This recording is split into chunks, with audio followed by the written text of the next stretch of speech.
സംസ്ഥാന സർക്കാർ ചോദിക്കുന്ന അത്രയും തുക തരാനാകില്ലെന്ന് കപ്പൽ കമ്പനികൾ. കപ്പൽ അപകടത്തിൽ 9531 കോടി രൂപയാണ് സംസ്ഥാന സർക്കാർ MSC-LC3 എന്ന കപ്പൽ കമ്പനിയോട് ആവശ്യപ്പെട്ടത്. ഇത് വലിയ തുകയാണെന്ന് കമ്പനി അഭിഭാഷകൻ പറഞ്ഞു.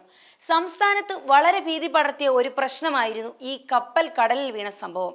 കൊച്ചി തീരത്ത് നിന്ന് 38 നോട്ടിക്കൽ മൈൽ അകലെ ചരിഞ്ഞ കപ്പൽ അറബിക്കടലിൽ പൂർണ്ണമായി മുങ്ങുകയും കപ്പലിൽ അവശേഷിച്ചിരുന്ന കണ്ടെയ്നറുകൾ കടലിൽ പതിക്കുകയുമാണ് ഉണ്ടായത്. കപ്പലിൽ നിന്ന് ഇന്ധനം കടലിൽ കലരുന്നത് തടയാൻ കോസ്റ്റ് ഗാർഡിന്റെ ഇതിനായുള്ള പ്രത്യേക സംവിധാനങ്ങളുള്ള കപ്പൽ പല നടപടികളും സ്വീകരിച്ചു. ഫ്ലോട്ടിംഗ് പൈപ്പ് വല പോലെ വിരിച്ച് ബ്ലോക്ക് ചെയ്യുക, പ്രത്യേക രാസവസ്തു വെള്ളത്തിൽ കലർത്തി ഇന്ധനത്തിന്റെ ഒഴുക്ക് തടയുക തുടങ്ങിയ നടപടികളാണ് സ്വീകരിച്ചത്. കടലിൽ ഇന്ധനം കലരുന്നത് കടലിലെ ജീവികളുടെ ആവാസ വ്യവസ്ഥയെ എത്രമാത്രം ബാധിക്കുമെന്ന് നമുക്കറിയാമല്ലോ. കടലിൽ ഒഴുകി നടന്ന കണ്ടെയ്നറുകൾ ആലപ്പുഴ, കൊല്ലം, തിരുവനന്തപുരം തുടങ്ങിയ ജില്ലകളിൽ തീരങ്ങളിൽ തുറന്ന നിലയിലും മറ്റും അടിച്ചു കയറ്റിയതും തീരപ്രദേശത്തെ ജനങ്ങളെ ഒന്നാകെ ആശങ്കയിലാഴ്ത്തുന്നതായിരുന്നു. ആഴ്ചകളോളം അവരുടെ ഉപജീവന മാർഗത്തിന് തടസ്സമായി.